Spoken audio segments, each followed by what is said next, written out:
సార్వత్రిక ఎన్నికలు ముగిసినా ఆంధ్రప్రదేశ్లో అల్లర్లు మాత్రం చల్లారటం లేదు. పొలిటికల్ హీట్ తగ్గటం లేదు. పోలింగ్ ప్రారంభమైన 2-3 గంటల తర్వాత ప్రారంభమైన ఘర్షణలు ఇంకా కొనసాగుతూనే ఉన్నాయి. ఇరు పార్టీల కార్యకర్తలు ఒకరిపై మరొకరు దాడి చేసుకుంటున్నారు. రాష్ట్రంలో ఎక్కడో ఒకచోట టీడీపీ, వైసీపీ శ్రేణులు దాడులకు దిగుతున్నారు. గతంలో గ్రామ పంచాయతీ ఎన్నికలకు మాత్రమే పరిమితమయ్యే గొడవలు సార్వత్రికానికి సైతం పాకాయి. రాళ్ల దాడులు, కార్ల విధ్వంసాలు, విపక్ష నేతలపై పిడిగుద్దులతో ఏపీ అట్టుడుగుతోంది. సముదాయించాల్సిన లీడర్స్ సైతం కార్యకర్తలను రెచ్చగొడుతున్నారు. తిరుపతి జిల్లాలోని చంద్రగిరిలో ఉద్రిక్త వాతావరణం చోటు చేసుకుంది. తిరుపతి పద్మావతి కాలేజీలోని స్ట్రాంగ్ రూమ్ ను పరిశీలించేందుకు వెళ్లిన టీడీపీ అభ్యర్థి పులివర్తి నానిపై వైసీపీ శ్రేణులు దాడికి యత్నించాయి. మారణాయుధాలతో దాడి చేయగా ఆయన కారు పూర్తిగా ధ్వంసమైంది. వైసీపీ శ్రేణులు పులివర్తి నాని ఛాతిపై బలంగా బండరాయితో కొట్టడంతో ఆయన స్పృహ తప్పి పడిపోయారు. కార్యకర్తలు వెంటనే హాస్పిటల్ కు తరలించి చికిత్స అందిస్తున్నారు. నానిపై మారణాయుధాలతో దాడికి యత్నించారని టీడీపీ కార్యకర్తలు ఆరోపిస్తున్నారు. దాడి జరుగుతున్న సమయంలో ఆత్మరక్షణ కోసం గాల్లోకి నాని గన్మెన్ కాల్పులు జరిపారు. చంద్రగిరిలోని పద్మావతి మహిళా యూనివర్సిటీ ప్రాంతాన్ని ఎస్పీ కృష్ణకాంత్ పాటిల్ పరిశీలించారు. దాడిలో గాయపడిన పులివర్తి నాని యూనివర్సిటీ వద్ద 144 సెక్షన్ అమల్లో ఉందని ఎస్పీ తెలిపారు. ఇక పులివర్తి నానికి తీవ్ర గాయాలయ్యాయని, ఆయనపై దాడిని అడ్డుకున్న గన్మెన్ కు సైతం గాయాలయ్యాయని తెలిపారు. ఘటనపై కేసు నమోదు చేశామని, విధ్వంసం సృష్టించిన వారిపైన కఠిన చర్యలు తీసుకుంటామని స్పష్టం చేశారు ఆయన. ఇప్పుడే మన ఎమ్మెల్యే కంటెస్టెంట్ క్యాండిడేట్ స్విమ్స్ హాస్పిటల్లో ఉంటే నేను వెళ్ళి విజిట్ చేయడం జరిగింది. ఆయన హెల్త్ ఎలా ఉందో వెరిఫై చేయడం జరిగింది. వెరిఫై చేసినాక ఆయన స్టేట్మెంట్ ఏదైతే ఇచ్చారో ఆ స్టేట్మెంట్ రికార్డ్ చేయడం జరిగింది. ఆయన కొంతమంది పేర్లు ఎవరైతే ఉన్నారో ఆ డీటెయిల్స్ మాకు ఇవ్వడం జరిగింది. అది మేము after arrest will give that ఆ డీటెయిల్స్ తీసుకోవడం జరిగింది. ఆ డీటెయిల్స్ తీసుకున్న తర్వాత ఇప్పుడే మా టీంకి ఇన్స్ట్రక్షన్స్ ఇచ్చాము. Will pick them up as within 1 hour will pick them up. Already మాకు టీమ్స్ పెట్టడం జరిగింది. పార్టీస్ దాన్ని పిక్ చేస్తాము. అదేవిధంగా ఎమ్మెల్యేకి కూడా ఆ దాడిలో చేస్తున్నప్పుడు కొన్ని చిన్న ఇంజురీస్ జరిగాయి. బట్ క్రిటికల్ ఇంజురీస్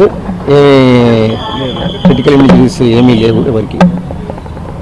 వచ్చేసి నెక్స్ట్ విషయం వచ్చేసి స్ట్రాంగ్ రూమ్ శానిటీ ఉంది. స్ట్రాంగ్ రూమ్ దగ్గర ఏమీ జరగలేదు. We are keeping strong room safe.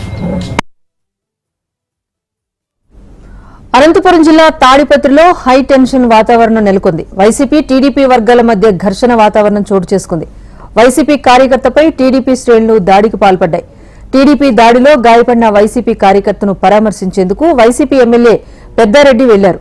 మరోవైపు టీడీపీ నాయకుడి ఇంటి వద్ద గుమిగూడిన వైసీపీ నాయకులపైకి తెలుగుదేశం శ్రేణులు రాళ్లదాడి పాల్పడ్డారు. ఎమ్మెల్యే పెద్దారెడ్డి ఇంటిపైకి సైతం రాళ్లదాడి చేసేందుకు టీడీపీ శ్రేణులు వెళ్లగా పొగబాంబులు ప్రయోగించి చెదరగొట్టేందుకు యత్నిస్తున్నారు. ఇక తాడిపత్రిలోని జేసీ ప్రభాకర్ రెడ్డి ఇంటిపైన వైసీపీ కార్యకర్తలు రాళ్లదాడి చేశారు. ఇరు పార్టీల కార్యకర్తలను చెదరగొట్టేందుకు పోలీసులు గాల్లోకి బాష్పవాయు గోళాలను ప్రయోగించారు.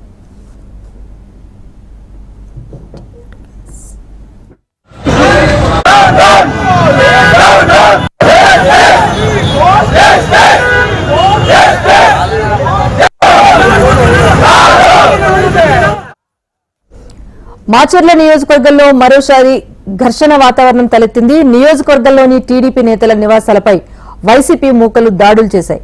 కారంపూడిలోని చెక్పోస్ట్ సెంటర్ వద్ద టీడీపీకి చెందిన ఒక నేత కారును తగులుబెట్టేశారు. అక్కడే ఉన్న టీడీపీ ఆఫీసును సైతం ధ్వంసం చేశారు. పల్నాడు జిల్లాలోని కొత్త గణేశునిపాడులో నిన్న జరిగిన ఘర్షణలో గాయపడిన వారిని ఎమ్మెల్యే కాసు, వైసీపీ ఎంపీ అభ్యర్థి అనిల్ కుమార్ పరామర్శించేందుకు వెళ్లారు. వారి కాన్వాయ్ను సైతం టీడీపీ కార్యకర్తలు అడ్డుకున్నారు. దీంతో ఒక్కసారిగా ఉద్రిక్త పరిస్థితులు నెలకొన్నాయి. పరిస్థితి అదుపు తప్పడంతో పోలీసులు గాల్లోకి కాల్పులు జరిపి ఇరు వర్గాలను చెదరగొట్టారు.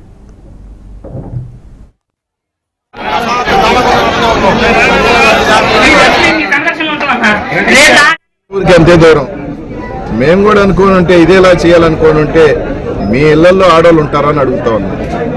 మీ ఇళ్లలో పసిపిల్లలు ఉంటారా? మీకు కర్ర పట్టుకోవటం ఎంత ఉందో మాకు కూడా కర్ర పట్టుకొని పడుతుంది. మీకు తల అట్టే బొగులుతుంది, మేము కొట్టిన అట్టే బొగులుతుంది. అదొక్కటి గుర్తుపెట్టుకోండి. నువ్వు అన్నావు కదా మాకు పొలాలు ఉన్నాయని, మాకు ఏం లేవు, మాకు కూడా ఇంకా పోయేదానికి ఏం లేదు. కొడతాం అంటే తిరగబడి కొట్టావంటే నా సరంగా పోతావు. పొలాలు వదులుకో నువ్వు పోవాలా, మేం కాదు. మళ్ళీ చెప్తా ఉన్నా, ఇది మంచి పద్ధతి కాదు. ఆపుకుంటే మంచిది. లేదు మీ డబ్బు మదం అహంకారం చూపిస్తే ఈరోజు 400 మంది వచ్చారు, రేపు 40,000 మంది వచ్చుతాం. ఇది ఒక్క గుర్జాలు వస్తుందని మాత్రం అనుకోమాక. మేము కూడా మన ఎరపతనేని 50 మంది 100 మందిని ఒక ఎరపతనేని గుర్జాల్లో తీసుకురాగలిగితే మేము పల్నాడులంతా తీసుకురాగలుగుతాను. ఇంకో జిల్లా నుంచి కూడా తీసుకొచ్చే శక్తి మాకుంది. నువ్వు కులం అనేది మాట్లాడటం మొదలు పెట్టావంటే యాదవులు ఉండకూడదు, ఇంకోటి మాట్లాడుతావంటే అదే భాషలో నీకు కూడా ఉంటుందని చెప్పి తెలియజేస్తాను.